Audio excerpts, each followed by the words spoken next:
Hello everyone, welcome to the discussion of PT 365। आज की video में हम लोग साइंस एंड टेक्नोलॉजी को देखेंगे।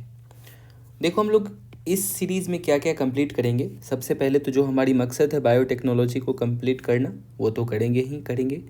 साथ ही साथ बायोटेक्नोलॉजी की बेसिक को करेंगे। और ये जो सेकेंड टॉपिक है, ये जस्ट लाइक जैसे कि कोई प्रोडक्ट हम लोग लेते हैं ना, buy to get one free, तो जब हम लोग ये दोनों को करेंगे तो ऑटोमेटिकली ये दो चीज़ कवर हो जाएगी। इस तरह से मैंने बेसिक्स को डिज़ाइन किया है। अब मेन क्वेश्चन यहाँ पे ये है, क्या आपको बायोटेक्नोलॉजी की बेसिक्स करनी है? देखो, मेरे अकॉर्डिंग इसे करनी बहुत ज़रूरी। यदि आपको बेसिक्स आती है तब तो फिर इस वीडियो को देखने की कोई ज़रूरत नहीं है। आप ओनली PT 365 ओपन करो, ओनली ये 10 मिनट्स लेगा और ये 10 मिनट में आप ये सारी टॉपिक पढ़ लेंगे, कुछ नहीं है इसमें। बट यदि आपकी बेसिक कंप्लीट नहीं है, इवन आप इसे 10 डेज़ भी पढ़ेंगे ना, तो मेरे ख्याल से क्या होगा कि इसमें आपको एक लाइन भी समझ नहीं आएगी। क्यों नहीं आएगी? कंप्लीट टेक्निकल लाइन्स है, मतलब एक भी लाइन ऐसी नहीं है जहाँ पे कि आपको लगेगा कि हाँ ये मुझे पढ़ने से समझ में आ जाएगी। This every term is like technical चीज़ें हैं, मेडिकल से जुड़ी हुई चीज़ें हैं, DNA है, CRISPR-Cas9 है। तो बेसिक करना तो बहुत ज़रूरी है, और जैसे ही बेसिक्स होगी फिर इसे पढ़ने में तो कुछ प्रॉब्लम्स ही नहीं होगी। तो ये समझ लिए। अब एक चीज़ और आप सोच सकते हैं, जब इतनी टेक्निकल है तो क्या करें, स्किप करें या पढ़ लें? तो एक बार आप ऐसा करते हैं, एक बार प्रीवियस ईयर पेपर देखते हैं कि क्या इससे क्वेश्चंस आती हैं। तो देखो, ये बायोटेक्नोलॉजी है जिससे अभी तक UPSC ने कितनी क्वेश्चंस पूछी है। ये सारी क्वेश्चंस है, आप एक बार इसे देख ले। मतलब भर भर के क्वेश्चन है, बहुत सारा क्वेश्चन है, तो स्किप करने की कोई सवाल ही नहीं होती है। इवन आप जब ये देखेंगे, क्या 2020 में इटसेल्फ 6 क्वेश्चन इस एरिया से रहा है। मतलब एक साल में यदि 6 क्वेश्चन पूछ रहा है एक एरिया से, तो आप समझ सकते हैं इसकी कितनी इम्पोर्टेंस हो जाती है। और UPSC के प्रिपरेशन में एक चीज़ कहा जाता है, क्या इवन यदि 2-3 क्वेश्चन भी यदि किसी बुक से आ रही है और उस बुक की लेंथ ऑलमोस्ट मान लेते हैं 200 to 300 पेज की वो बुक है, और इससे आपको 2-3 क्वेश्चन भी आ रही है, तो पीपल उसे पढ़ते हैं बिकॉज इसकी इंपॉर्टेंस काफ़ी ज़्यादा हो जाती है। और हम लोगों को ये चीज़ कवर करने में क्या होगा, ऑलमोस्ट ये वीडियो 4 to 5 आवर की हो सकती है। आई थिंक अभी तो स्टार्ट है, ये मैं अभी नहीं बता सकता हूँ कितनी समय लगेगी। बट हाँ, इसे कवर करने में आपको गारंटीड है कि 2 to 3 डेज़ इनफ है। 2 से 3 दिन में आप ये पूरी की पूरी टॉपिक कवर कर लेंगे। और इसके बाद ऐसा मैं नहीं गारंटी बोलूँगा कि हाँ जो चीज़ पढ़ लेंगे आप उसी से क्वेश्चन आएगा, बट इतना श्योरली है कि जितनी पढ़े उससे भी क्वेश्चन आएगा। प्लस इतनी तो आप में अब वो अवेयरनेस हो जाएगी कि जैसे मान लो कोई क्वेश्चन UPSC देता है, उसकी 1 2 3 4 स्टेटमेंट है, आप उसमें से ज़रूर किसी ना किसी स्टेटमेंट को गारंटी बोलिएगा कि ये तो हो ही नहीं सकता है, बिकॉज आपके पास इतनी डीप नॉलेज अभी हो जाएगी बायोटेक्नोलॉजी की, आप इजीली उसे एलिमिनेट करते हो। और UPSC में जैसे ही एक ऑप्शन एलिमिनेट होता है, उसके बाद एक मतलब गलत हुआ, और जो ऑप्शंस रहते हैं ज़रूर ये ऑप्शंस जो है कंबाइंड होके रहते हैं, तो आप 2 ऑप्शन को ही एलिमिनेट कर दिए। और जैसे ही 2 ऑप्शन एलिमिनेट हुआ, अब A और B की ही मान लो बात हो सकती है, मीन्स 2 ही करेक्ट होगी ना। यदि 2 इनकरेक्ट निकाल लिया आपने, तो और उसके बाद करेक्ट होने की चांसेस काफ़ी बढ़ जाती है।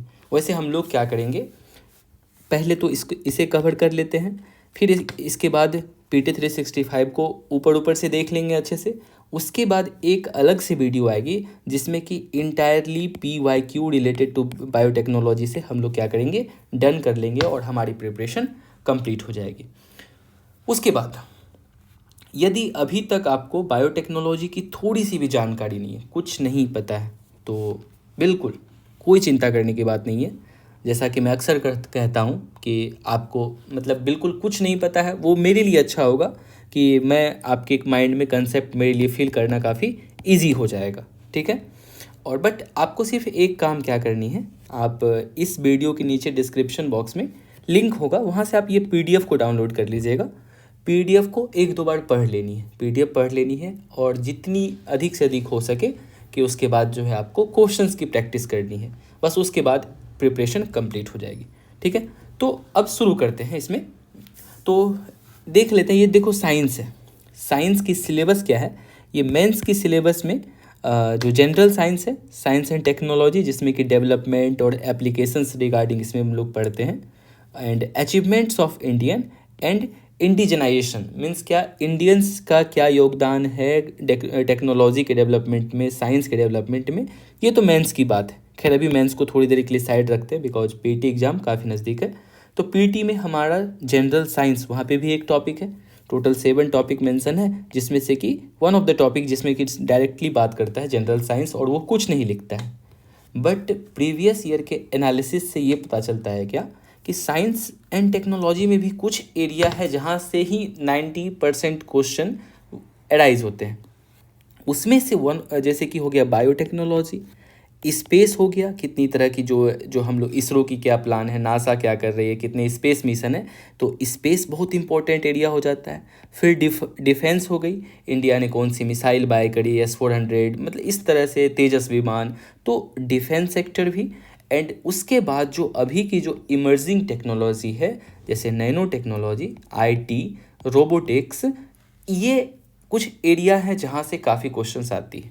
एंड और तो biotechnology, space, nano technology, defence, computer, robotics, ये देख लिया, ये सबसे मेन है। मतलब पहले आपको इस एरिया को कवर करनी है जब आप साइंस पढ़ रहे हैं।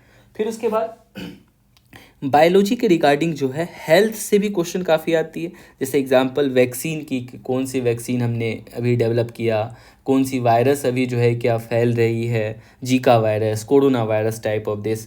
फिर एनर्जी सेक्टर भी, जिसमें कि न्यूक्लियर की बात करते हैं हम लोग, रिन्यूएबल एनर्जी की बात करते हैं। IPR, इंटेलेक्चुअल प्रॉपर्टी राइट्स पे अक्सर न्यूज़ में ये रहता है, बिकॉज एक डेवलपिंग कंट्री के लिए ये बहुत बड़ी चैलेंजेस है कि वो हर कुछ अपने से रिसर्च करके डेवलप नहीं कर सकता है।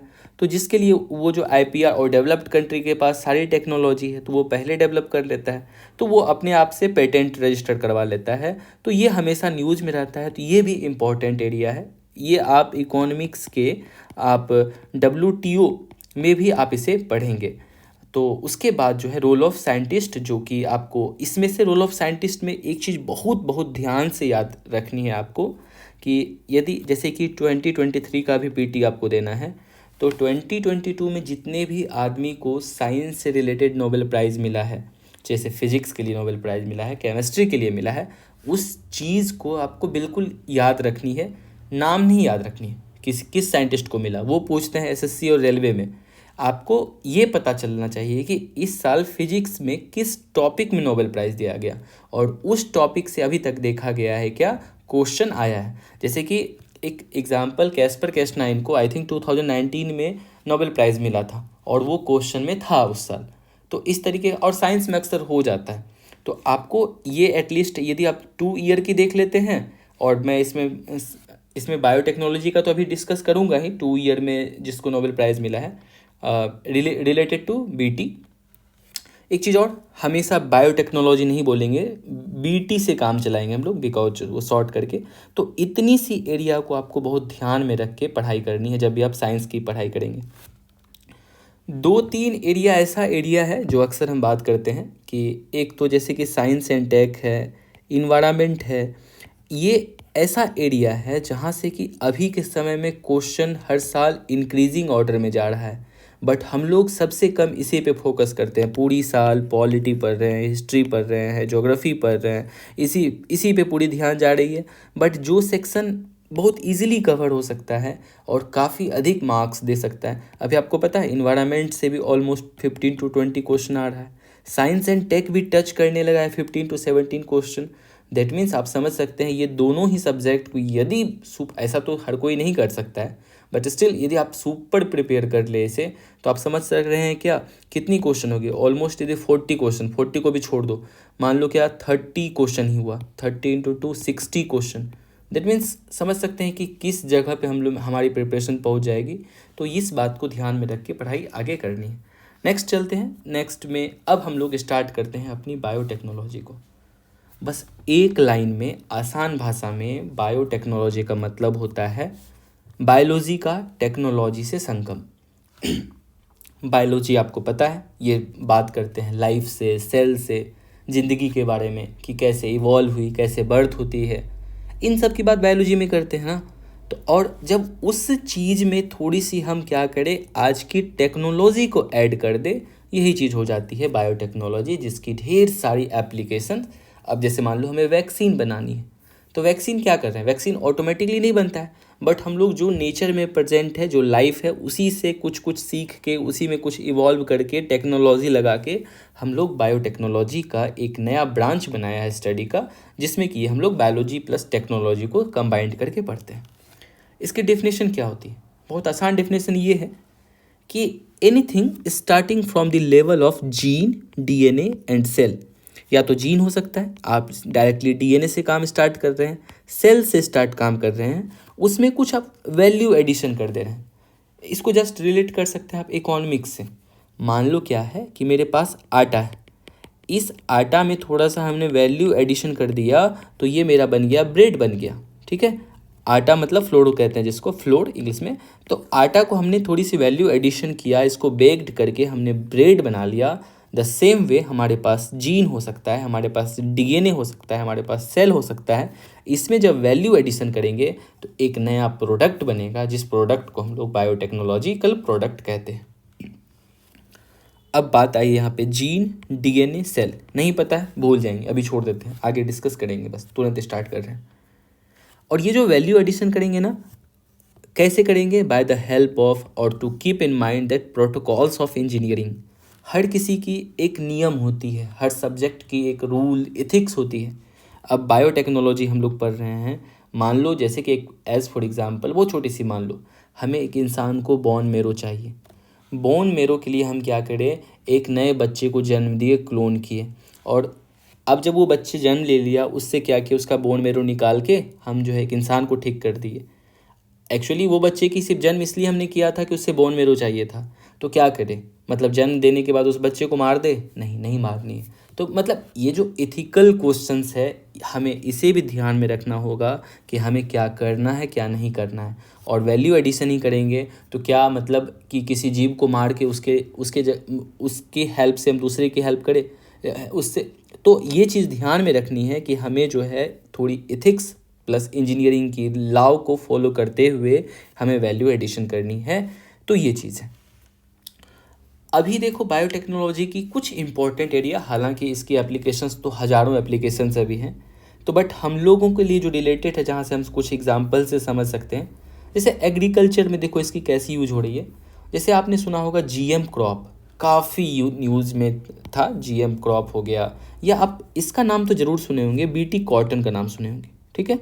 ये जो बीटी कॉटन है, ये बीटी मतलब क्या है यहाँ पे, ये बायोटेक्नोलॉजी, हम बायोटेक्नोलॉजी कर रहे हैं कॉटन में। बीटी आपने ब्रिंजल सुना होगा, बीटी ब्रिंजल मतलब वो भी क्या कर रहे हैं। ये सभी चीज़ में हमने बायोटेक्नोलॉजी की हेल्प से एक ऐसी सिस्टम डेवलप अप कर ली है कि जो इसमें डिफेक्टिवनेस थी उस चीज़ को हम क्योर कर पा रहे हैं। तो एग्रीकल्चर में ये इसकी एग्जांपल्स हैं। कुकिंग में जैसे आप कर्ड बनाते हो, दही बनाते हो, वो चीज़ क्या प्रोसेस है, that is also a process of biotechnology. Wine बनती है, फर्मेंटेशन होती है, वो भी बायोटेक्नोलॉजी है। हेल्थ की एरिया में आज बहुत सारी वैक्सीन बनी, डीएनए वैक्सीन बनाई इंडिया ने, आरएनए वैक्सीन बनती है। ये सभी वैक्सीन का जो है कैसे फॉर्म होती है, bye the help of BT vaccine. Organ development, अभी कुछ मंथ पहले, 6-7 मंथ पहले एक न्यूज़ में था कि एक इंसान में सक्सेसफुली जो है पिग का हार्ट लगाया गया। पिग का हार्ट क्यों लगाते हैं हम लोग, वो सभी चीज़ देखेंगे आगे। तो पिग का हार्ट लगा के बताया गया कि ह्यूमन काइंड के लिए एक बहुत ग्रेट अचीवमेंट हो सकता है। हालांकि वो इंसान बहुत कम दिन सर्वाइव किया, 1 मंथ अप्रॉक्स सर्वाइव किया, बट समझ सकते हैं कि एक सुअर का हम लोग जो है क्या उसको हमने डेवलप किया पहले, सेम उसको जो जिस तरह का फिट होता, फिर हमने उसमें लगाया और ऑलमोस्ट 1 मंथ वो पर्सन जिंदा रहा। दैट मीन्स ये भी एक अभी एरिया इवॉल्विंग हो रही सक्सेसफुल एरिया है। और कहाँ, तो बायोलॉजी का जो भी इंटायर एस्पेक्ट्स ऑफ बायोलॉजी है, जो भी इम्पोर्टेंट एरिया है, अभी कुछ हैं, कुछ और आगे चल के रिसर्च होगा।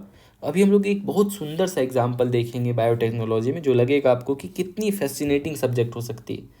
इवन ये आपके सिलेबस में है नहीं है, I think as a knowledgeable person आपको इसके बारे में अभी बहुत इंटरेस्टिंग मज़ा आएगी, लगेगा कि इतना आसान चीज़ है ये और इतनी कुछ इवोल्यूशन हो सकती है। तो ये बायोटेक्नोलॉजी का एरिया रहा। एक हमने और इसमें थोड़ी सी ब्रांच को स्पेसिफाई कर दिया, जिसे हम लोग कहते हैं कि मॉडर्न बायोटेक्नोलॉजी अभी क्या काम कर रहा है। मॉडर्न बायोटेक्नोलॉजी कहता है क्या, based on our ability to work directly at the level of genetic material. हम जब अब क्या कर रहे हैं ना, डायरेक्टली जेनेटिक मटेरियल पे पहुंच जा रहे हैं। ये जेनेटिक मटेरियल क्या होता है, डीएनए होता है। हम डीएनए से जाके ही उसी लेवल पे हम क्या कर रहे हैं, या तो डिजीज़ को क्यूर कर रहे हैं, या कुछ डिज़ायर्ड प्रॉपर्टी हम लोग को चाहिए, डिज़ाइनर बेबी चाहिए, डिज़ाइनर फूड क्रॉप्स चाहिए, डिज़ाइनर सीड चाहिए, हम जीन लेवल पे ही जाके वो सब सारा काम कर रहे हैं। तो उस एरिया को कहते हैं मॉडर्न बायोटेक्नोलॉजी। कहता है it allowed transition from the visible character to genetic manipulation. मतलब आपको ये अलाउ करता है कि जो आप देख पा रहे हैं जो कैरेक्टर को, वो आपको वो उसके जीन में आप मैनिपुलेट कर सकते हैं, उसके जीन को चेंज कर सकते हैं। थोड़ी भी घबराना नहीं है। जीन समझ में नहीं आया, डीएनए समझ में नहीं आया, सब अभी जस्ट समझेंगे हम लोग। अभी तो बस इंट्रोडक्शन देख रहे हैं, सब कुछ समझ में आएगा। नेक्स्ट फिर अब क्या कहता है, अब चलो स्टार्ट करते हैं एकदम बिल्कुल बेसिक से। इतना तो आपको पता होगा कि हमारा जो बॉडी है ना, वो सेल से मिलके बना होता है। बस एक लाइन को, इसको आपको एक्सेप्ट कर लीजिए कि जैसे कि आपने बचपन से ये इंटरफेरेंस सुना होगा। आप जिस रूम में अभी हैं, वो रूम जब बन रहा होगा ना, तो उसकी जो फाउंडेशन हुई होगी, एक एक ब्रिक से मिलके, जो एक ईंटे से मिलके क्या होता है, ये बिल्डिंग बनता है। तो हम इस बिल्डिंग के सेंस में कह सकते हैं, ये जो ईंटा है, ईंट जिसे कह रहे हैं, ब्रिक है, वो बिल्डिंग ब्लॉक्स ऑफ जो है क्या, ये पूरी बिल्डिंग है, जिससे कि मिलके हमारा ये पूरा बिल्डिंग बना है। उसी तरीके से हमारा पूरा बॉडी किससे मिलके बना हुआ है, इस तरह के छोटे छोटे सेल के मिलने से जो है हमारा बॉडी बना है। सबसे बेसिक यूनिट क्या है, सबसे पहले हमारे जन्म के समय ओनली वन, जन्म से पहले मतलब जब हमारा जन्म होने के लिए स्टार्ट होता प्रोसेस, उस समय हम ओनली वन सेल थे, जिसे जायगोट कहते हैं। उस जगह से आके हमारी पूरी बॉडी की निर्माण होती है। तो और इस सेल के अंदर में क्या होता है न्यूक्लियस। ठीक है, जैसे कि हम लोग इस न्यूक्लियस को कहते हैं मास्टरमाइंड, हर कुछ रेगुलेट ऑलमोस्ट, और दैट्स वाई इसे माइंड ऑफ सेल भी कहते हैं। सेल है, सेल के अंदर में उसका सेंटर, जिसे कि हम लोग न्यूक्लियस कहते हैं। और इस न्यूक्लियस के अंदर में होता है क्रोमोसोम। क्या है क्रोमोसोम? तो क्रोमोसोम मतलब जस्ट लाइक ये समझिए कि आपके अंदर जो भी क्वालिटी है ना, कि आपकी हेयर की लुकिंग कैसी होगी, तो वो डिपेंड्स करता है आपके माता पिता पे। हेरिडेटरी क्वालिटी गुण आ रही है, ये सब कुछ क्रोमोसोम से आ रहा है। यदि पॉलिटी की भाषा में बोले तो क्रोमोसोम जो है ना, ये कॉन्स्टिट्यूशन है किसका, हमारे बॉडी का। हमारा बॉडी का संरचना, हमारा बॉडी का ग्रोथ किस तरीके से होगा, ये ऑलवेज ये कॉन्स्टिट्यूशन, ये क्रोमोसोम बताएगा सेल को। बोलेगा अरे रुको रुको, आँख तुमको कैसे बनना है, तो आँख क्रोमोसोम स्टडी करेगा, तुम्हारी मम्मी का आँख ऐसा था, पापा का ऐसा था, तो चलो थोड़ा सा इसमें चेंज करके तुम्हारा आई जैसा बनेगा। उसे मान लो बनाना होता है, तो बाल कैसे बनेंगे। ये सारा का सारा जो कॉन्स्टिट्यूशन है ना, प्री डिफाइंड भगवान ने सेट करके एक पूरी की पूरी जो स्क्रिप्ट है लिख के ना, वो स्क्रिप्ट सेल के पास भेज दी है। सेल उसे पढ़ेगा और उसी बेसिस पे आपका ऑर्गेन, आपका बॉडी, आपका माइंड, आपका सेल, आपका फेस, सब कुछ ये बनाएगा। तो क्या बात की, हमारे पास होता है एक सेल, सेल के अंदर न्यूक्लियस, और न्यूक्लियस के अंदर हमारे बॉडी का कॉन्स्टिट्यूशन मतलब क्रोमोसोम। एक इंसान में टोटल कितनी क्रोमोसोम होती है? तो एक इंसान में टोटल 23, एक इंसान में नहीं सॉरी, एक सेल में जो है 23 पेयर ऑफ क्रोमोसोम होती है। और पेयर मतलब हमेशा कितना होता है, पेयर मतलब होता है 2, मतलब 23 पेयर है, तो इसका मतलब है टोटल कितनी होंगी, 46। पेयर इसलिए बोलते हैं, ये आपको हम ऑलवेज एक तरह का 2 पेयर में दिख रहा होगा। देखो यहाँ पे 2 है, यहाँ पे 2 है, यहाँ पे 2 है, टोटल 23 है। तो ये हमेशा क्रोमोसोम पेयर में रहता है, जिसको कि हम लोग बोलते हैं 23 पेयर। इस 23 पेयर ऑफ क्रोमोसोम में 22 जो बचा, यहाँ पे 22 जो है, ये सभी एक तरह का है, बिल्कुल सिमिलर टाइप का है, बट फंक्शन अलग होगा। दिखने में एक तरह आपको लग रहा होगा, दैट्स वाई इसे बोलते हैं autosomes. From 1 to 23 it is called autosomes. क्यों? क्योंकि ये दिखने में एक जैसा लगता है।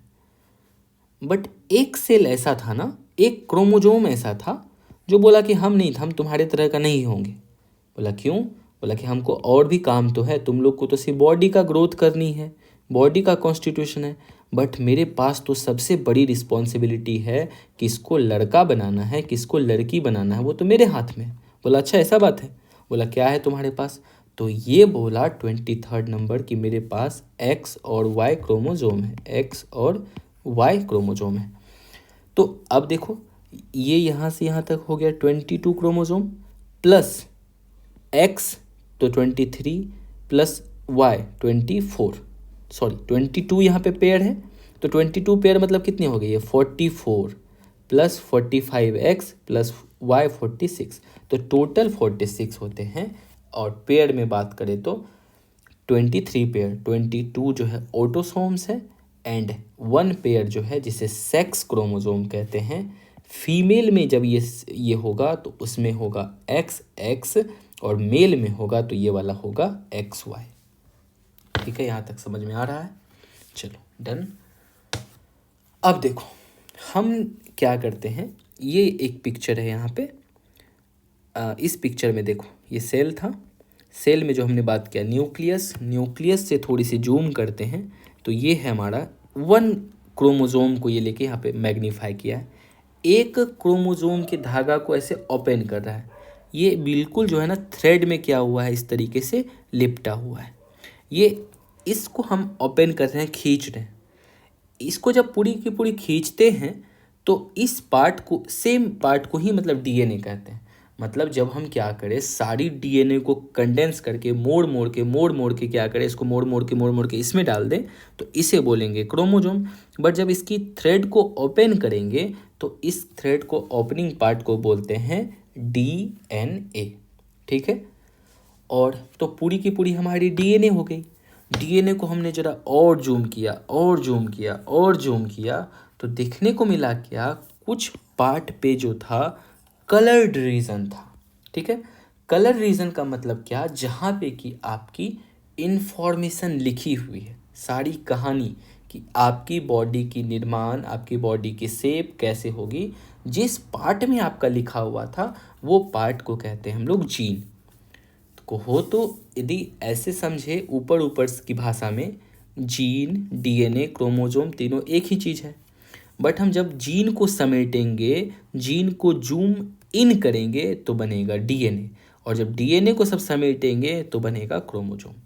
तो और इसी डीएनए का कुछ पार्ट ऐसा होता है जो नॉन कोडिंग रीजन होता है, जहाँ पे कुछ कोड नहीं किया गया है, जहाँ पे बहुत मतलब इन्फॉर्मेशन ऑलमोस्ट नहीं के बराबर है।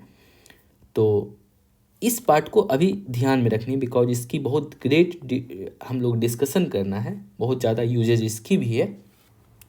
तो हमने क्या समझा, क्रोमोजोम है, क्रोमोजोम को जब ओपन कर रहे हैं तो डीएनए बना, और डीएनए को और जूम किए तो ये पार्ट को हम कहते हैं जीन कहते हैं।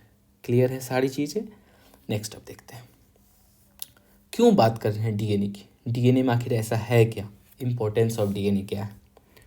देखो डीएनए की 2 ऐसी खासियत है ना जो इसे बहुत डिटेल, मतलब इसे बहुत इम्पोर्टेंट यूनिट बना देता है बॉडी का। पहला क्या, डीएनए में जो है ना इंफॉर्मेशन स्टोरेज का इमेंस पोटेंशियल है, मतलब ज़बरदस्त ये स्टोर कर सकता है डाटा को। अभी एक न्यूज़ आया था कुछ दिन पहले, ये इंडियन एक्सप्रेस में न्यूज़ था कि यदि आपके पास 1 ग्राम डीएनए है ना, ओनली 1 ग्राम डीएनए, तो पता है ये कितनी ज़्यादा ये मेमोरी स्टोर कर सकता है। आपके मोबाइल में, हमारे मोबाइल में कितना होता है जनरली, आजकल 128 GB आता है ना, यदि सिंगल 1 डीएनए पता है कितना स्टोर कर सकता है, 7 लाख GB को स्टोर कर सकता है 1 ग्राम डीएनए में। यदि 1-2 किलो ले आए तो समझ सकते हैं पूरी दुनिया की सारी डाटा जो है वो उसमें समाहित हो जाएगी। तो single gram DNA, a gram of DNA capable holding 700 terabyte and 1 TB में 1000 GB होती है, थोड़ी इससे भी अधिक होती है, बट मान लेते हैं 1000 GB, तो टोटल कितनी हो जाएगी 7 लाख GB होती है 1 ग्राम में। इसलिए न्यूज़पेपर में एक आर्टिकल आया था कुछ दिन पहले कि DNA could be soon become the world's smallest hard drive. दुनिया की सबसे छोटी हार्ड ड्राइव डीएनए हो सकती है, ये न्यूज़पेपर का आर्टिकल था, रिसर्च चल रहा है। और सेकंड क्या है कि जो पहले तो इसमें बहुत सारा आप इंफॉर्मेशन स्टोर कर देते हैं। दूसरी क्या इसकी खासियत है ना, ये हाईली स्टेबल होता है। याद है आपको, जब अभी तो हमारे पास डाटा स्टोर करने की बहुत सारी फैसिलिटीज़ हैं। जैसे आप मोबाइल पे आपको ड्राइव मिलता है, 3-4 जीमेल बना ले तो ऐसे ही 60 GB हो गया। प्लस मोबाइल में 128 GB आता था, आता है अभी। पहले के समय में कितना, हार्डली 1 GB स्टोरेज होती थी किसी मोबाइल में। उसके बाद उससे ऊपर भी हम लोग चिप लगाते थे, 2 GB का, 3 GB का, 4 GB का। और इसके साथ प्रॉब्लम क्या होता था कि ये करप्ट करने की चांसेस काफ़ी ज़्यादा होती थी, या तो चिप में, या फिर हम कह सकते हैं क्या कि जो पेन ड्राइव्स होती थी, दोनों की सेम प्रॉपर्टी थी, दोनों की करप्ट होने की चांसेस। करप्ट मतलब क्या, उसके अंदर जो जितनी सारी डाटा है, सारी डाटा वैनिस्ड, मतलब वो बर्बाद हो गई। उसके बाद आदमी का वो हालात होता था, एक कुत्ते की तरह वो रोता था, है ना, कि बिकॉज डाटा काफ़ी इंपॉर्टेंट है, वो चाहे किसी समय में हो और किसी के लिए भी हो।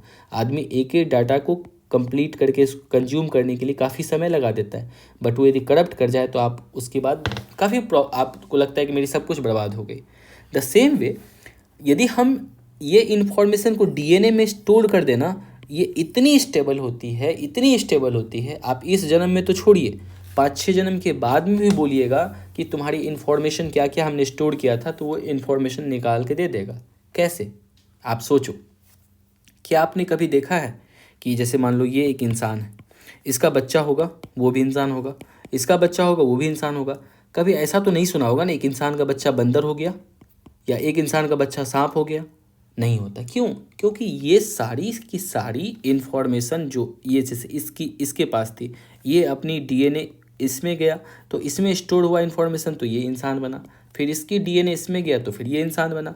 तो इतनी स्टेबल है ना कि 1 जनरेशन की बात तो भूल जाए, generation to generation, generation to generation, generation to generation, ये डाटा बिल्कुल सही वे में विदाउट करप्टेड ट्रांसफर होता है।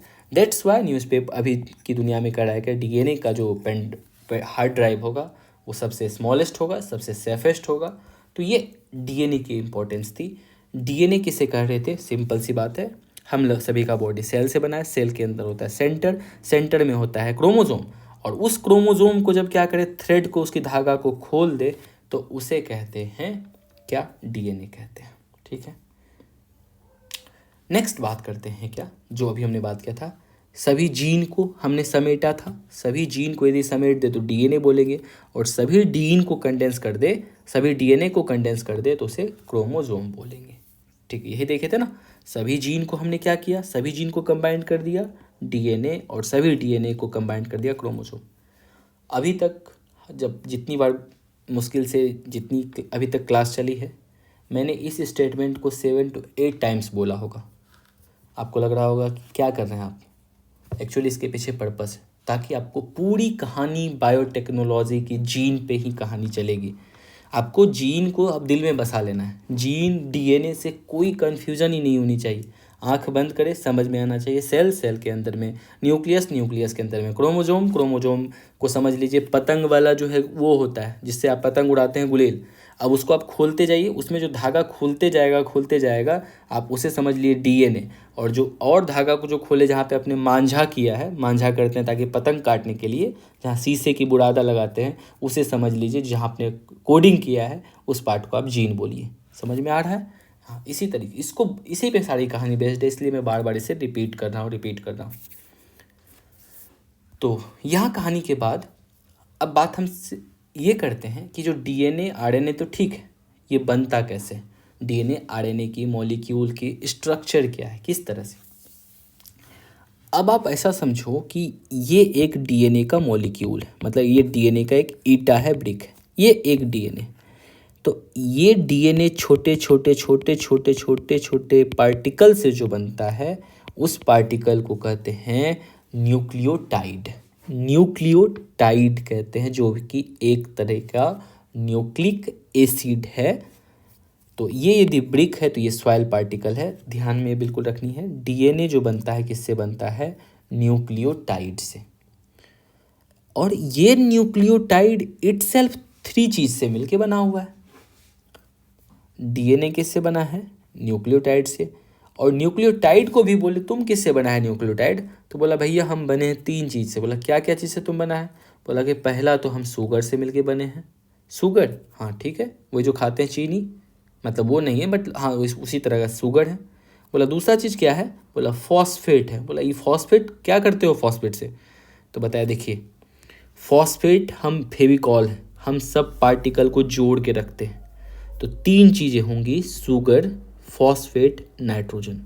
शुगर, फॉस्फेट, नाइट्रोजन, इन तीनों चीज़ों को ऐड करके जोड़ के रखता है। शुगर नाइट्रोजन को जोड़ने का काम करता है फॉस्फेट, और इस तीनों को कंबाइंडली कहते हैं न्यूक्लियोटाइड। और ये न्यूक्लियोटाइड मिलके बनाता है या तो डीएनए या तो आरएनए।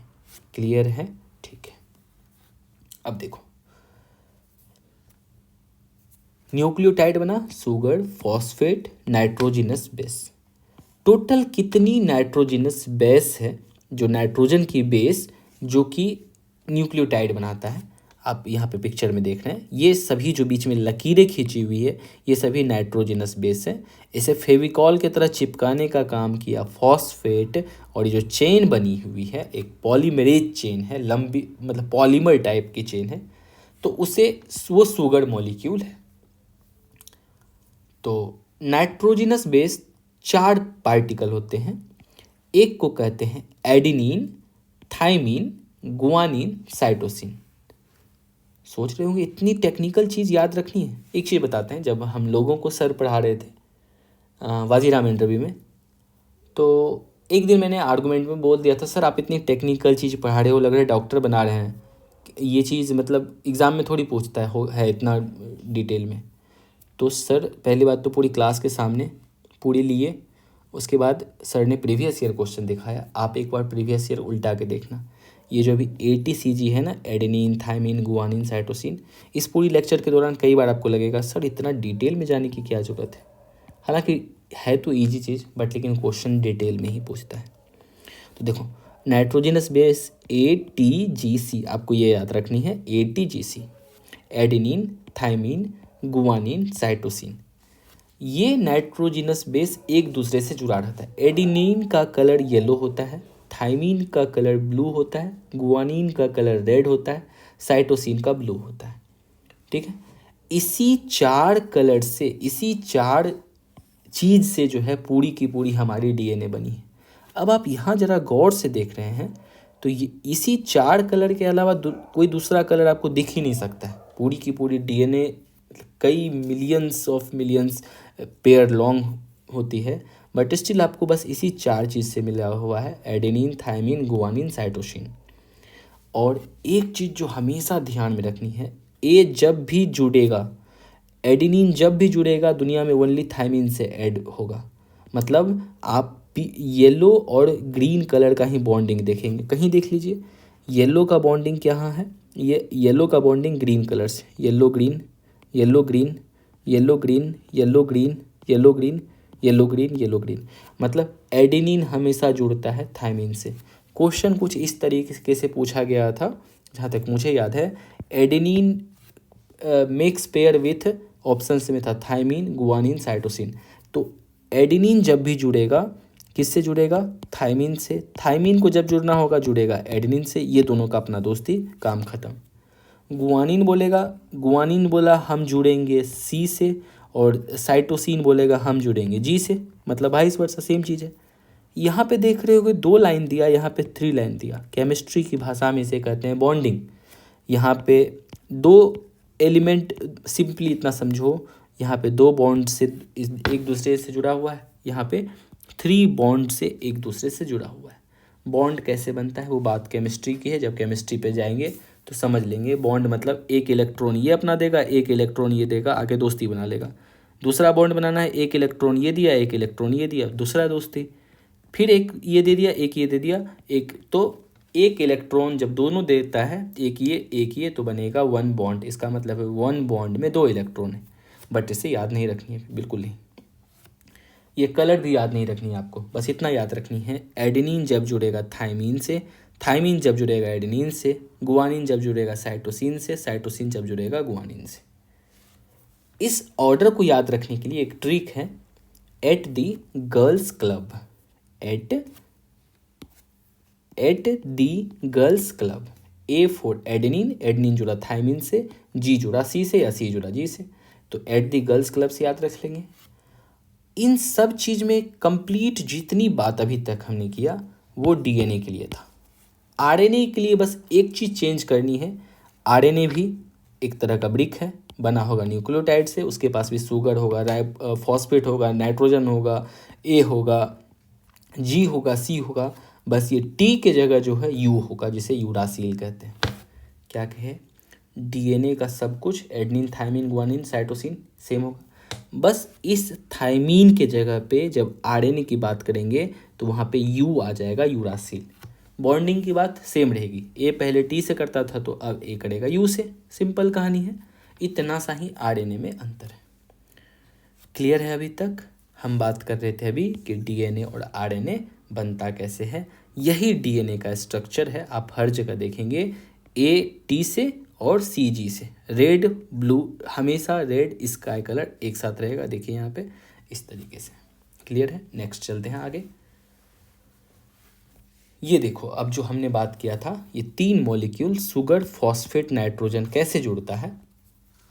पहले तो ये ध्यान में रखो कि फॉस्फेट काम करता है फेविकॉल का जोड़ने का, किसको, 2 शुगर मॉलिक्यूल को, 2 शुगर मॉलिक्यूल को। देखो ये शुगर है, ये शुगर है, इसको कौन जोड़ा है यहाँ पे, फेविकॉल, फॉस्फेट। फिर ये शुगर मॉलिक्यूल, ये शुगर मॉलिक्यूल कौन जोड़ा, फॉस्फेट। तो आपके लिए यहाँ पे मैंने 2 क्वेश्चन यहाँ पे रखा था, क्वेश्चन मार्क का साइन, यहाँ शुगर है, यहाँ शुगर है, इसको कौन ऐड करेगा, वेरी गुड, इसको ऐड करेगा फॉस्फेट, पी ऐड करेगा। इसको कौन ऐड करेगा, इस दोनों को पी ऐड करेगा, फॉस्फेट ऐड इसे करेगा। फॉस्फेट का काम है फेविकॉल, 2 मॉलिक्यूल को जोड़ने का।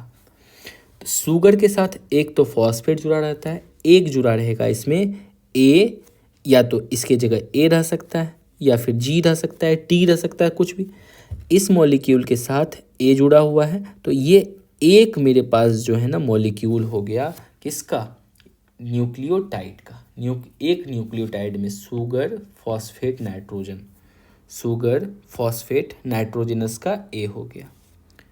अब जब ए आएगा, ए किससे दोस्ती करेगा, ए दोस्ती करेगा बस एक ही आदमी है, टी से। तो टी अकेला नहीं आएगा, टी इधर से बोलेगा सल्फर को चलो तो एक जगह दोस्ती करनी है, टी अकेला नहीं आएगा, टी अपना एक मॉलिक्यूल से इधर से होते हुए आएगा, ठीक है। तो टी आया, एस पी टी, तो टी इससे दोस्ती कर लिया। फिर एक और मॉलिक्यूल हमने लाया, जी के साथ लाया अपने इस चीज़ को, तो जी किससे दोस्ती करेगा, सी से करेगा, तो ए टी जी सी। इस तरीके से आपको जितनी बड़ी चैन बनानी है, सल्फर है तो बीच में फास्फोरस दे दीजिए फेविकॉल, फिर सल्फर जोड़ दीजिए, फिर फास्फोरस लगा के, फिर आपको यहाँ पे ए लगाने का मन है ए लगाइए, टी लगाने का मन है टी लगाइए, टी लगाए तो इधर ए हो जाएगा, ए है तो इधर टी हो जाएगा। इस तरीके से पूरी की पूरी चैन बनी रहती है, बहुत लंबी चैन जाती है। हम समझने के लिए बस यहाँ पे 3 चैन को दिखाए थे। एग्ज़ाम में पूछ सकता है कि लेंथ ऑफ डीएनए कितनी है। यदि अभी सोचिए किसी इंसान का डीएनए इतना बड़ा ही हो, जिसमें कि एस पी ए इस ये जो बना हुआ है, तो इसकी लेंथ कितनी होगी। इसको हम लोग 3 वे में बोल सकते हैं इसकी लेंथ कितनी होगी। पहला तो 3 बेस लॉन्ग पेयर बोलेंगे। क्यों 3 बेसिस लॉन्ग पेयर, आप देखो ए जी सी 3 नाइट्रोजिनस बेस पेयर है, ए का इससे हुआ है, तो हम इसको बोलेंगे 3 बेसिस लॉन्ग पेयर। 3 बोल दिया, किसके केस में, जब हम ए इसकी बात कर रहे हैं, नाइट्रोजन मॉलिक्यूल की बात कर रहे हैं। इसकी दूसरी तरह से हम लोग बोल सकते हैं इसकी लंबाई 3 बेसिस पेयर लॉन्ग है। 3 बेस पेयर की बात करें, यहाँ पे ओनली 3 बेस लॉन्ग बोले थे, बेस पेयर किससे, तो देखो 1 पेयर, 2 पेयर, 3 पेयर, तो बोलेंगे 3 पेयर, 3 बेस पेयर लॉन्ग इसकी लंबाई। यदि 4 होता तो बोलते 4 बेस पेयर लॉन्ग, 5 होता तो 5 बेस पेयर लॉन्ग, ठीक है। एक और वे में हम इसको बोल सकते हैं 3 न्यूक्लियोटाइड लॉन्ग। ये पूरी की पूरी मॉलिक्यूल क्या हो गई, 1 न्यूक्लियोटाइड, ये 2 न्यूक्लियोटाइड, ये 3 न्यूक्लियोटाइड। या तो आप बोलिए 3 न्यूक्लियोटाइड लॉन्ग है, या तो बोलिए क्या 3 क्या है, 3 बेस लॉन्ग है, या फिर बोल सकते हैं क्या 3 बेस पेयर लॉन्ग है। पहला चीज़ तो लेंथ ऑफ डीएनए हो गया। उसके बाद how does DNA store information. आपको हमने बताया कि यही मॉलिक्यूल ATGC इसी में सारा इन्फॉर्मेशन का जो है जुड़ा हुआ लिखा इसी में लिखा रहता है। हम बस ये जो है इसी में आपके सारे इन्फॉर्मेशन है और ये क्या है ATCG है।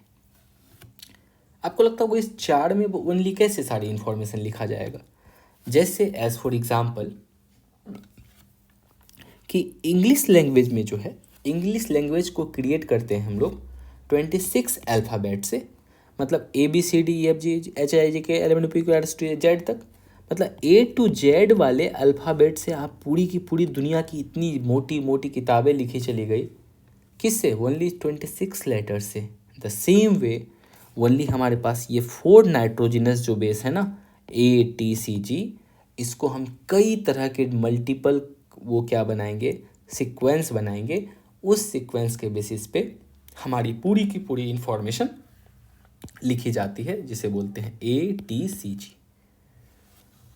ठीक है, like English language created only from 26 alphabets, DNA store information bye sequencing, मतलब सीक्वेंसिंग मतलब अरेंज करते हुए ऑफ ओनली 4 नाइट्रोजनस बेस। यहाँ पे एक और इन्फरेंस ले सकते हैं। आपको पता है कंप्यूटर जब आप चलाते हैं तो कंप्यूटर में जितनी सारी फंक्शंस होती है ना ओनली 2 डिजिट पे 0 और 1 पे, इसी 2 जीरो का हो सकता है ऐसे से बना देगा 0001। इसका मतलब हो सकता है कि मान सपोज कर लीजिए मेरे चैनल का नाम से ये कोड होता होगा या 1001004, इसका मतलब जैसे कंप्यूटर की भाषा में पॉलिटी होता होगा। सॉरी यहाँ 4 नहीं, यहाँ पे भी 1 रहेगा। मतलब हमेशा आपको ये पैटर्न में जितनी कॉम्बिनेशन बनानी है वो आप कर सकते हैं, लेकिन जो है रहेगा यूज होगा डिजिट ओनली 0 और 1। सेम एज इंग्लिश में ओनली यूज होगा 26 अल्फ़ाबेट, और डीएनए में इंफॉर्मेशन स्टोर करने के लिए ओनली है आपके पास 4 ही नाइट्रोजन बेस ATGC। म्यूटेशन एक वर्ड है बायोलॉजी में। What is mutation? म्यूटेशन मतलब क्या होगा, ये सपोज करो किसी इंसान का ओरिजिनल जीन होगा, ठीक है, ये किसी इंसान का, ये जो जीन की पिक्चर देख रहे हैं ये सोचो किसी इंसान का ओरिजिनल होगा। हो सकता है एक जीन ये वाला था, ठीक है ना, जो कि गुआनिन साइटोसिन से जुड़ा हुआ था। इसकी वजह से क्या हो रहा होगा कि उस बच्चे का कलर, सपोज करो एग्जाम्पल समझते हैं, एक बच्चा है उसका जो है रंग ब्लैक है, बट वो बहुत परेशान है कि मुझे गोरा होना है, मुझे गोरा होना है। तो गया साइंटिस्ट के पास, साइंटिस्ट उसका डीएनए देखा। डीएनए देखने से पता क्या चल रहा है, क्या उसका यहाँ पे जो है ना कुछ गड़बड़ मान लो।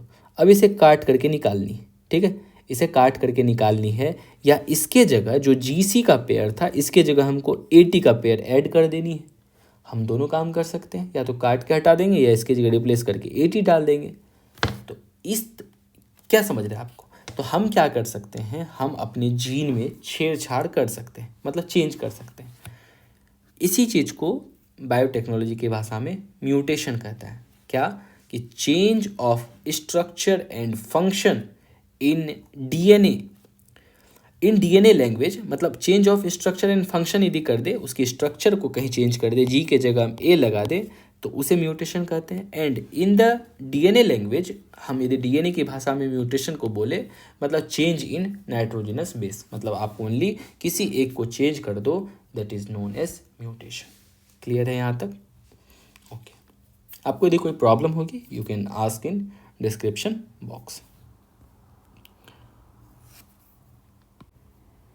नेक्स्ट देखते हैं कि जैसा कि अभी हमने पीछे पढ़ा कि इंसान का जो भी सेल है, सेल के अंदर न्यूक्लियस होता है, और इस न्यूक्लियस के अंदर में टोटल 23 पेयर ऑफ क्रोमोसोम होता है, ठीक है। यही अभी तक हमने बात किया है कि हमारे सेल के अंदर 23 पेयर ऑफ क्रोमोसोम होगा। ये जो है ना हमारे बॉडी में जितनी सेल है सबके साथ ये रूल फॉलो होगी, बट एक सेल ऐसा है, एक नहीं 2 सेल ऐसा है जो इस प्रिंसिपल को फॉलो नहीं करता है। पहले तो हर सेल में क्या होता है, जो entire cell of our body है, ईच एंड एवरी सेल के पास 23 पेयर ऑफ क्रोमोसोम होगा, जिसमें से कि 22 पेयर जो होगी ऑटोसोम्स होगी, एंड 1 पेयर जो होगा वो तो आइदर क्या होगा, XX होगा इन फीमेल में और मेल में ये XY हो जाएगा। तो टोटल 23 पेयर हो जाएगी ह्यूमन सेल में। बट ये एक ऐसा सेल है जो स्पर्म सेल और ओवम सेल जो है, स्पर्म सेल जो कि बॉयज़ में होता है ये ओनली 23 होता है, ये वाला 23 पेयर है। मतलब नंबर ऑफ क्वांटिटी की यदि हम बात करें तो ये हो जाएगा 46, बट ये ओनली 23 है, कोई पेयर की बात नहीं है। और ये स्पर्म सेल 23, इसमें क्रोमोसोम्स होती है और ये 23 किस तरीके से अरेंज रहता है, 22 + X या फिर हो सकता है 22 + Y, ठीक है। और जो ओवम सेल होता है जो गर्ल्स में होता है, एग सेल भी इसे हम कहते हैं, इसमें भी ओनली 23 क्रोमोसोम है, नॉट पेयर की बात नहीं कर रहे हैं। 23 गर्ल में फिक्स होगा, कितनी, 22 + X। तो ये तो कहानी हो गई। अब मान लो ये क्या था, कोई एग सेल था, फीमेल का कोई एग सेल था, इसके अंदर फिक्स है कितनी सारी क्रोमोसोम्स होगी, 22 + X होगी। ये स्पर्म सेल मान लो कौन सा स्पर्म सेल आ रहा है, ये वाला आ रहा है जिसमें कि 22 + X है। तो 22 + X, ये 22 इसका, ये 22 इसका, टोटल कितने हो गए, 44 + X X, X लड़के से X लड़की से। और जब XX सेल बना तो इसका मतलब है आने वाला जो बेबी बॉर्न होगा वो क्या होगी, वो लड़की का जन्म होगा, गर्ल का जन्म होगा। बट लड़के से यदि ये वाला ग्रुप आता है 22 + Y वाली क्रोमोसोम, और लड़की का तो फिक्स है ऑलवेज 22 + X है, और जब ये वाली कॉम्बिनेशन बनेगी तो इस कॉम्बिनेशन से जो बच्चे का जन्म होगा वो बच्चे बॉय होगा, लड़का वो कहलाएगा। ये प्रोसेस फिर से एक बार, इंसान के सेल में 23 पेयर ऑफ क्रोमोसोम होता है, बट स्पर्म सेल में ओनली 23 क्रोमोसोम होता है, ओवम सेल में ओनली 23 सेल होता है। ये दोनों जब मिलता है तो एक जाइगोट का निर्माण होता है जिसमें 23 पेयर हो जाता है, ओनली 23। अब जब जाइगोट बनेगा, जब ये स्पर्म इस सेल के अंदर चले जाएगा, बना हमारा जाइगोट, जाइगोट में होगा 23 पेयर ऑफ क्रोमोसोम। जो अब देखो ये एक्चुअली 23 था, ओनली 23 पेयर नहीं था, इसको बोलेंगे हैप्लॉइड कंडीशन। अब ये पेयर बन गया हमारा जाइगोट तो इसे बोलेंगे डायप्लॉइड कंडीशन। डायपोल मीन्स 2 पोल बन रहा है, तो डायप्लॉइड कंडीशन। ये हैप्लॉइड मतलब एक पोल है, एक अभी पेयर इसकी नहीं बनी। इतनी क्लियर हो गई। तो इसी जाइगोट, अब ये जाइगोट धीरे धीरे मैच्योर करते जाएगा, सेल डिवीज़न होते जाएगा, तो जाइगोट से बनेगा, मान लो फिर धीरे धीरे ढेर सारी सेल डिवीज़न होने के बाद फिर ऑर्गेन बनेगी, ऑर्गेन बनने के बाद लीवर, किडनी, हेयर, आँख, नाक, कान, then after complete body evolve होके बच्चे का जन्म होता है। तो स्पर्म एग के मिलने से फर्टिलाइजेशन होता है, फर्टिलाइजेशन से जाइगोट बनता है, और फर्टिलाइजेशन में कैसे सेक्स का डिटर्मिनेशन होगा कि लड़का होगा कि लड़की, ये डिपेंड करेगा लड़के से, बॉय के स्पर्म से कौन सा क्रोमोसोम जा रहा है, ठीक है। नेक्स्ट है उसके बाद हमने कुछ देर पहले DNA और RNA पढ़ा था, ठीक है, कि DNA RNA का अब समझते थोड़ी सी बेसिक डिफरेंस क्या होती है DNA और RNA में। देखो DNA का फुल फॉर्म होता है डीऑक्सीराइबोज न्यूक्लिक एसिड, RNA का होता है राइबोज न्यूक्लिक एसिड। जब हम पढ़ रहे थे अभी DNA के बारे में, हमने यही बात किया था कि DNA और RNA दोनों सेम चीज़ से मिलके बना होता है, पढ़े थे, न्यूक्लियोटाइड से मिलके बना होता है, पढ़े थे ना। और न्यूक्लियोटाइड किससे मिलके बना होता था, 3 चीज़ से, शुगर, फॉस्फेट मतलब फेविकॉल, और nitrogenous base. Nitrogenous base total कितने थे, 4। इतनी सी ही सामान से DNA और RNA बनता है। जब दोनों सेम चीज़ से बन रहा है तो डिफरेंस कहाँ हो जाता है, बस डिफरेंस एक जगह होता है, इस शुगर के पास। जो DNA होता है, DNA का नाम डीऑक्सी इसलिए है बिकॉज इसमें डीऑक्सीराइबोज जो है ना शुगर है, किससे DNA बनता है, DNA में जो शुगर होती है उसे कहते हैं डीऑक्सीराइबोज शुगर, और RNA में जो शुगर होती है उसे राइबोज शुगर कहते हैं। बस इतना ही अंतर है। देखो अभी आसान से, DNA किससे बना, न्यूक्लियोटाइड से, nucleotide itself sugar nitrogenous base phosphate से मिलकर बना है, फॉस्फेट फेविकॉल का काम करेगा, नाइट्रोजनस बेस तो सेम है और शुगर यहाँ पे डीऑक्सीराइबोज है, इसी डीऑक्सी से वर्ड लिया गया DNA, ठीक है, DNA वर्ड यहाँ से लिया गया।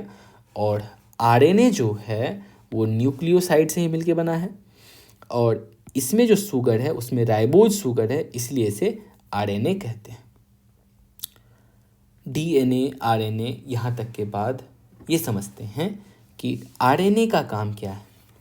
RNA का काम है प्रोटीन को बनाने का। ये कैसे प्रोटीन बनाती है ये सारी कहानी हमें बहुत डिटेल में समझनी है, बिकॉज इससे क्वेश्चन पूछता है।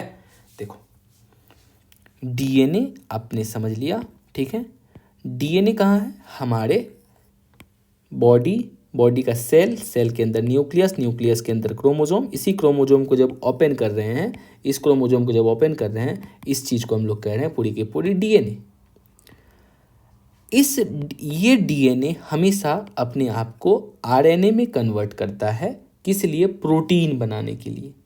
DNA कन्वर्ट करेगा RNA में प्रोटीन बनाने के लिए। अभी आपको बस ये लाइन को क्या करनी है, ध्यान में रखनी, और अभी आप इससे भूल भी जाएंगे तो एक्चुअली मुझे इसमें डिटेल से डिस्कशन करनी है कैसे प्रोटीन बनती है, बिकॉज इसी से आई थिंक ऑलमोस्ट बायोटेक्नोलॉजी की बहुत सारी एप्लीकेशन से जुड़ी हुई है। जैसे एग्जांपल अभी आप कोविड के समय में सुन रहे थे ना, RT-PCR टेस्ट करवा लो। RT-PCR टेस्ट क्या होता है? RT जो है तो RT का मतलब क्या होगा, PCR टेस्ट का मतलब क्या होगा, सब देखेंगे। बहुत इंटरेस्टिंग चीज़ है, थोड़ी सी भी लोड नहीं लेनी है, बहुत आसानी से। देखो जब DNA से RNA बनता है, इस प्रोसेस को कहते हैं ट्रांसक्रिप्शन। क्या कहते हैं इसको? ट्रांसक्रिप्शन। और जब RNA से प्रोटीन बनता है, इसे बोलते हैं ट्रांसलेशन। और कभी कभी क्या होता है, हमें ढेर सारी DNA की कॉपी बनानी होती है। मतलब एक DNA, मान लो ये मेरे बॉडी का DNA है, हमें इसकी मान लो कितनी कॉपी बनानी है, 500 कॉपी बनानी है इसकी। क्या बना सकते हैं? इजीली बना सकते हैं। और जब हम DNA की इटसेल्फ फोटो कॉपी करते हैं, उसको बोलते हैं रेप्लिकेशन। किससे बना रेप्लिकेशन? रेप्लिका से, जस्ट लाइक सिमिलर थिंग। और फोटो कॉपी ऑफ DNA को कहते हैं रेप्लिकेशन। हम DNA से जब RNA बनाते हैं उसे कहते हैं ट्रांसक्रिप्शन, और जब RNA से DNA आते हैं उसे बोलते हैं रिवर्स ट्रांसक्रिप्शन। यही RT टेस्ट जो हम लोग कोविड का टेस्ट RT-PCR करते हैं, जिसे हम लोग क्या कहते हैं, रिवर्स ट्रांसक्रिप्शन। क्या बताया अभी आप इसे भूल भी जाएंगे तो कोई इशू नहीं है, बिकॉज इसे तो हम याद करवा देंगे, बिकॉज अभी आगे इसकी काम बहुत डिटेल में। एक चीज़ बस आपसे याद रखनी है यहाँ पे कि वाई सम ऑर्गेनिज्म, जैसे कि वायरस है, having RNA as genetic material. अभी तक आपने क्या देखा, इंसान का जेनेटिक मटेरियल क्या है? जो हमारे न्यूक्लियस में क्रोमोसोम मतलब DNA है। हम जितने सारे ऑर्गेनिजम्स हैं, मोस्ट ऑफ ऑर्गेनिज्म का जेनेटिक मटेरियल क्या है? DNA। बट कोरोना वायरस बोला कि नहीं भैया, हम तो RNA रहेंगे। उनसे पूछे तुम RNA क्यों रहना चाहते हैं? तो बोला क्या, देखिए हम RNA इसलिए रहना चाहते हैं क्योंकि हमें बहुत तबाही मचानी है। बोले कैसे तबाही मचाएगा? तो तबाही बोला मचाएंगे बिकॉज RNA वाला जो चीज़ है ना, RNA जेनेटिक मटेरियल स्टेबल ही नहीं रहता है, हमेशा कीप्स ऑन चेंजिंग इवॉल्विंग।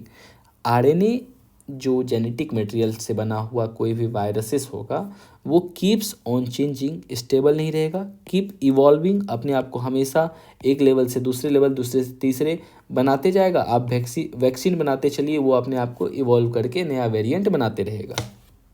अभी रिसेंटली सुनने को मिला था BF वेरिएंट आया हुआ था। There are obligatory these are, ये जो RNA से जेनेटिक मटेरियल होती है जिस वायरसेस में, वो वायरसेस ऑब्लिगेटरी पैरासाइट होता है, मतलब कीप्स ऑन चेंजिंग। और इस तीनों के डेफिनेशन में फिट बैठता है कोरोना।